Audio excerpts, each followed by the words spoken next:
Welcome to Royal Secret, in the ever-watchful world of royalty, where every glance, every dress, every word carries weight. Few have managed to embody the grace, poise, and quiet power that Queen Mary of Denmark does today.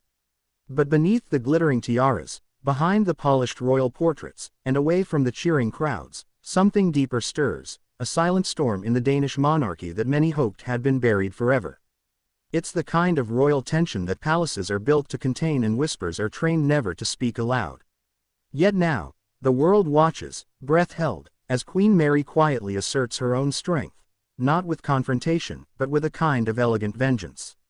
Queen Mary, Australia's pride-turned-Danish queen, has for decades represented unwavering support, dignity, and loyalty to King Frederik X.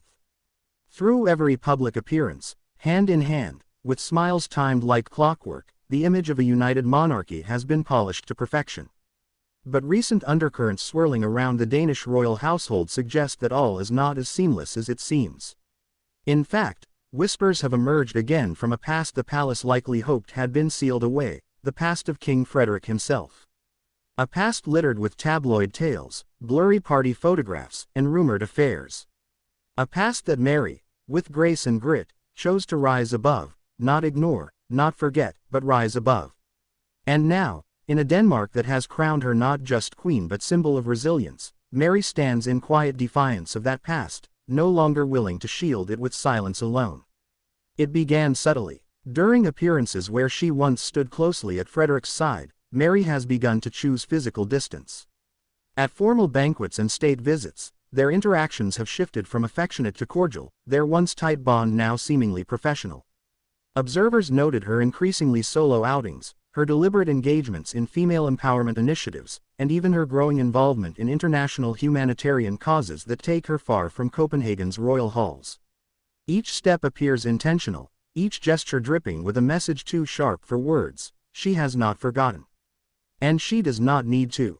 Many Danes remember the photos that once embarrassed the crown prince, the nights out, the secret flirtations, the fleeting moments captured when he thought the world wasn't looking. Though long ago, they cast a shadow over the fairy tale love story between Frederik and the once commoner Mary Donaldson. But Mary, rather than address the rumors publicly or demand a spectacle of loyalty, made a different choice. She doubled down on duty.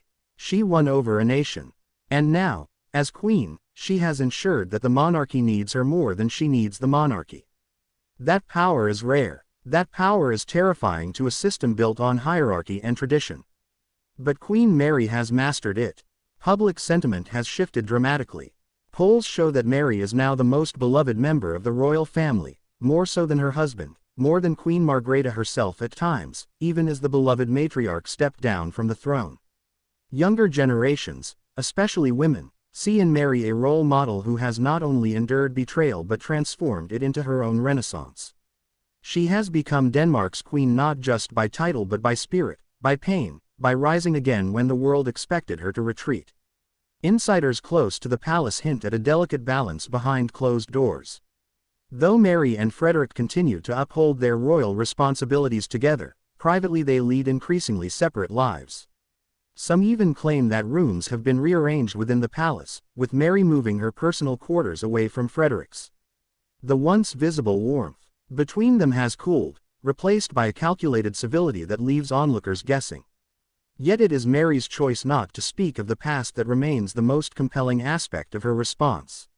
There have been no interviews, no pointed quotes, no memoirs ghostwritten to settle scores. Instead, she lets her presence speak for itself. When she steps onto the global stage wearing bold colors, powerful silhouettes, and confident smiles, she reclaims control. When she champions causes like domestic violence awareness or gender equality, she speaks to women across the world who, like her, have had to choose dignity over drama. And then there's her recent public appearance that stirred the press once more, wearing a deep, regal red gown during a solo visit to a cultural event in Copenhagen, her expression unreadable, her poise perfect. But those who know the language of royalty understood it clearly. Red, the color of strength, of power, of rebirth. She was not hiding. She was making a statement. All the while, King Frederik remains at her side in title, if not in emotion. He smiles at events, waves from balconies, and fulfills his ceremonial role with grace, but the air around him feels heavier now, laced with regret, perhaps guilt, and certainly with the realization that the woman once willing to shield his past is no longer doing so. She does not accuse, she does not avenge, she ascends. The Danish people, long loyal to their monarchy, have adjusted to this shift. They cheer Mary with more fervor than ever before. Crowds hold up her portrait, women chant her name, children dress as her during royal festivals. She has become a cultural icon, not just a figurehead, a queen who wears her crown with the weight of experience. Internationally, Mary's narrative is gaining traction. She is now a symbol not just of Denmark, but of modern queenship. In the royal circles of Europe, where scandals have toppled thrones and marriages, Mary's silent endurance has set her apart. She does not need to escape to Montecito or seek exile in the south of France. She owns her space within the palace and makes it her own. As time moves forward, one thing is increasingly clear: Queen Mary has rewritten the rules. She is not the fairy tale bride clinging to a dream gone sour. She is a sovereign partner, one who knows her worth, her strength, and her right to reign not just beside a king, but above a troubled history.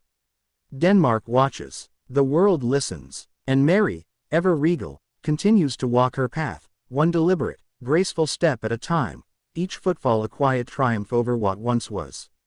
Because while the headlines may say Queen Mary can forget her husband's past, the truth is far more compelling. She does not forget, she simply no longer lets it define her. And perhaps, that is the most powerful move of all.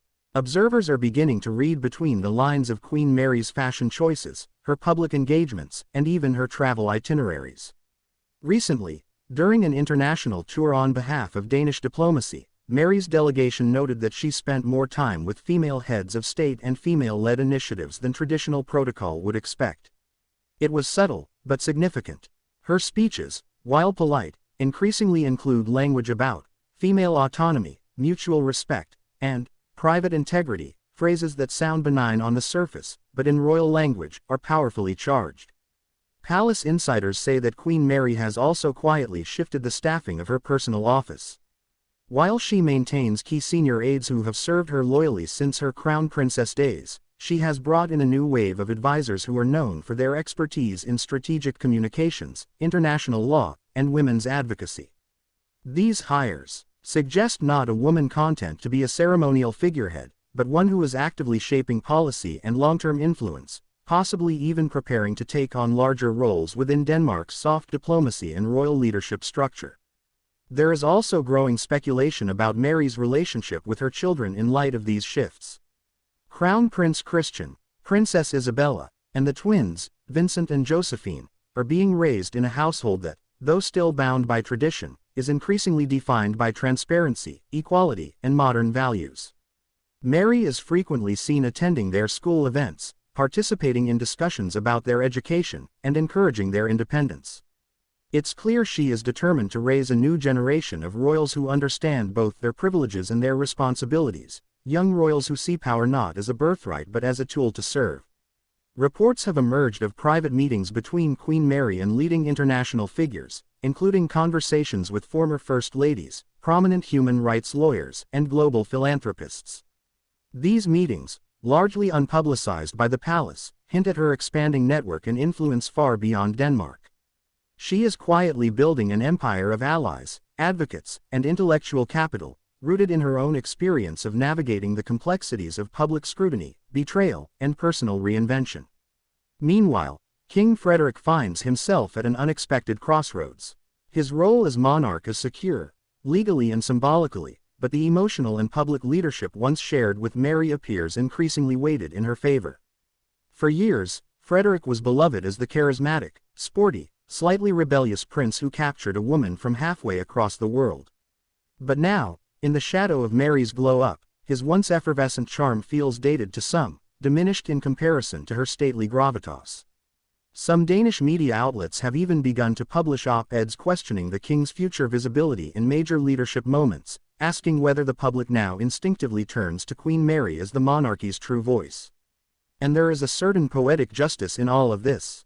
Because Mary was never meant to be queen. She was a marketing executive from Hobart, Tasmania, educated, sharp, but unroyal in every sense. When she met Frederik in a Sydney bar during the 2000 Olympics, no one imagined she would one day stand at the apex of Danish national pride. Her journey was not forged by nobility, but by resilience. And now, that very resilience has elevated her to a new kind of royalty, one not handed down by crown or constitution, but earned by wisdom, dignity, and time. The Danish people feel this shift, and their support has grown more vocal with each passing year. Social media in Denmark is flooded with praise for Mary's courage, her composure, her ability to rise. Danish women in particular resonate with her story. The quiet wife who once smiled through scandal is now the queen who dictates her own pace. Her fan base has exploded beyond royal watchers and into mainstream feminism, fashion circles, international diplomacy forums, and even academic discussions about the evolution of female power. Cultural critics have begun calling her the queen of the future. Because in a Europe where monarchies are increasingly scrutinized, questioned, and occasionally mocked, Mary stands as proof that a royal can evolve. That a royal can grow beyond tradition. That a royal can hurt and heal, and carry an entire nation forward while doing so. This evolution is not just symbolic. Queen Mary is taking tangible steps to protect her legacy. Sources close to the palace report that she's begun working with biographers, curating her archives, and documenting her speeches in a more structured way. This may not only be preparation for future memoirs or historical reflection, it may also signal a pivot toward shaping her long-term narrative on her own terms. Unlike the many women in royal history whose stories were told for them, Mary appears determined that her version will be the one history remembers. But this strategic clarity also reveals something even deeper. That Mary has known for some time that silence is not the same as weakness. That holding your tongue does not mean holding back your truth. That forgiveness is not forgetting, but transcending.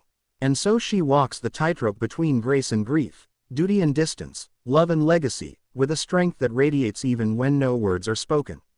And as we look back at the timeline of Queen Mary's reign, we see a woman who has endured not just public pressure but private heartbreak. We see the foundation of a marriage that began in idealism but met with reality. We see the dignity of a woman who could have crumbled, could have retreated, but instead rose to meet every challenge, grander, wiser, sharper than before. In many ways, Mary represents a modern mythos, less a Cinderella tale and more a phoenix. Burned by betrayal, but reborn in strength. Forged not by fairy godmothers or royal bloodlines, but by grit, intellect, and a refusal to be defined by anyone else's mistakes. This is why today, Queen Mary does not need to speak of King Frederik's past. She does not need to remind the public of what once was whispered in scandalous tones. Because the truth is, she has already won, not in the petty competition of marriage, but in the far more important realm of legacy, influence, and love from a nation that now sees her as their true sovereign heart. So as cameras flash, as official portraits are unveiled, and as state dinners unfold with practiced elegance, the real drama lies beneath. It lies in the glance that no longer lingers, the hand that no longer reaches, the smile that is now purely professional. And yet, Queen Mary stands taller than ever before. She is not waiting for an apology. She is not waiting for redemption. She is the redemption. And in the end, her silent revenge is perhaps the loudest act of all. And now, to you watching, do you believe Queen Mary's quiet strength has reshaped the future of royalty forever? Please like, share, and comment with your thoughts below, and make sure you subscribe to the channel for more powerful royal stories from Denmark and beyond.